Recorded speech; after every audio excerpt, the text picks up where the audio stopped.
In a big city like Toronto, community sports often get pushed aside. But honestly, East York, there's a lot of cool stuff going on in your neighborhood, and we want to bring it to you. So get ready for the most action-packed, fun-filled, and informative sports show you've ever laid eyes on. Because you think you know East York sports, you have no idea. I'm Matt Schott. I'm Caitlin Pierre. And we're blowing you up this week. Tune in Friday night at 8:30 for Centennial Sports TV, centennialondemand.com.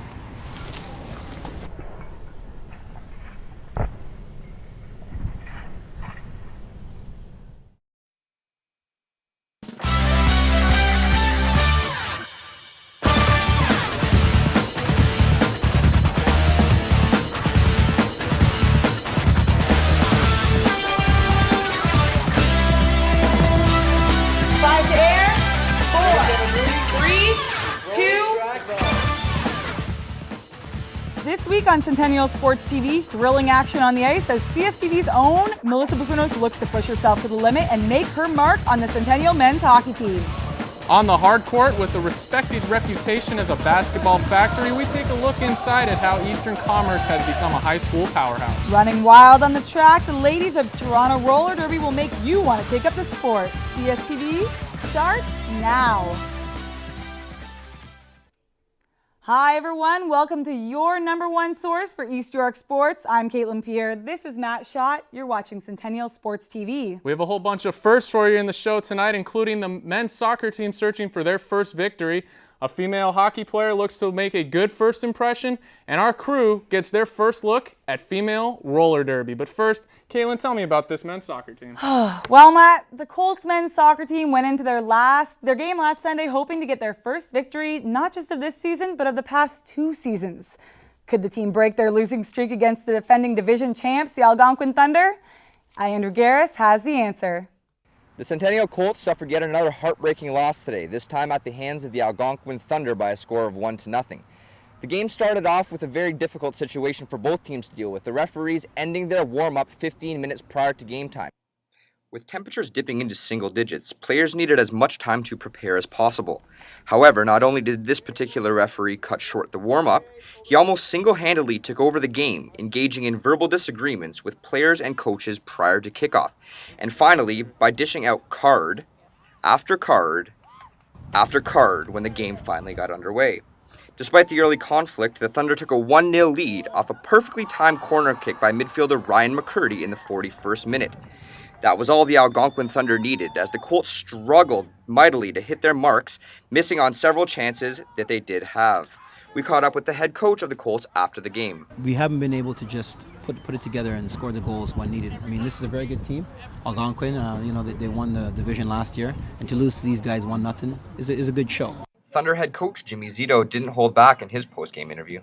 I think both teams were neglected a warm-up because the referee decided he was going to come in and change the rules, change a warm-up, and let players stand around for 10 minutes. Colts now have 1 game remaining on their schedule and are looking for that decisive first win of the season when they take on George Brown next week.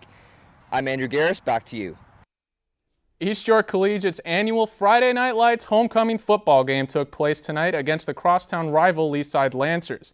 This is the 5th time the teams have met in the event, with Leaside capturing last year's match 10-2, snapping the Goliaths' 4-game winning streak against the Lancers.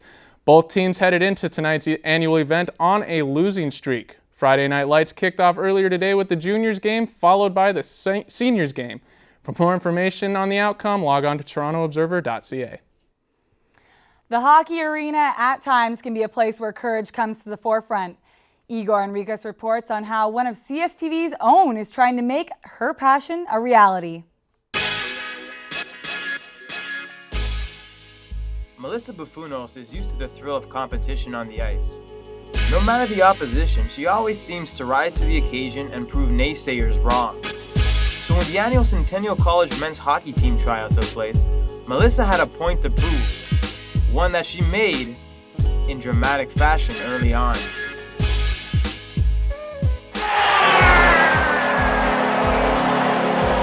Top shelf where Mama hides the cookie! Goaltender Kieran Kennedy saw nothing but positives in the situation. I think it's great. I actually played on almost every team. Something I played on. There's been 1 or 2 girls, and I make the makeup of the team a little but the talent's always there whenever they make a team, so it's all about the talent. Talent is something that Buffonos has an abundance of, but in the world of hockey, talent will only get you so far. Grit and hard work are also required, a message that was sent loud and clear at the first tryout. Wow, it was a little harder than I expected actually. Those coaches really gave us a good workout. Like I've never had to do sit-ups and push-ups during a practice before. So yeah, it was pretty intense, but hey, I didn't throw up and a couple of the guys did, so you know what, I'm feeling pretty pumped right now. I'm only 5'4", 125 pounds, so like the actual typical NHL size is like literally twice my size and like 100 pounds more. But you know what, I've played men's college hockey before, so I was a little bit worried, but once I got on the ice, I just felt like I was more than that again. So even in the warm-up at the beginning, I was skated by a few guys and they were like, woo! And I was kind of like, are you for real? Like I'm here just trying out like you guys.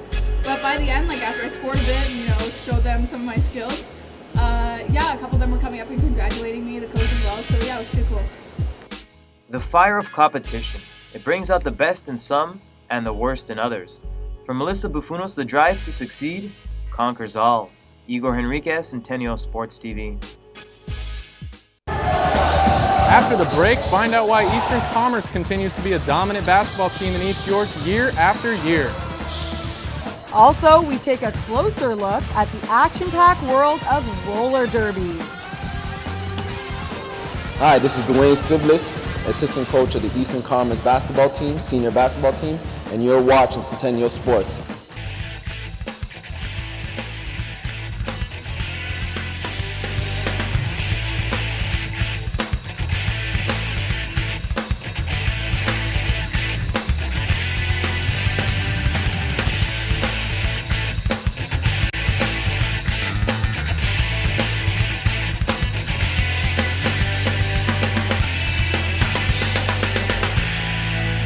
Centennial Sports Journalism. Get way into the game. I love sports because I'm competitive, sports are competitive, and it's all about passion. I love all the excitement and adrenaline that goes along with sports.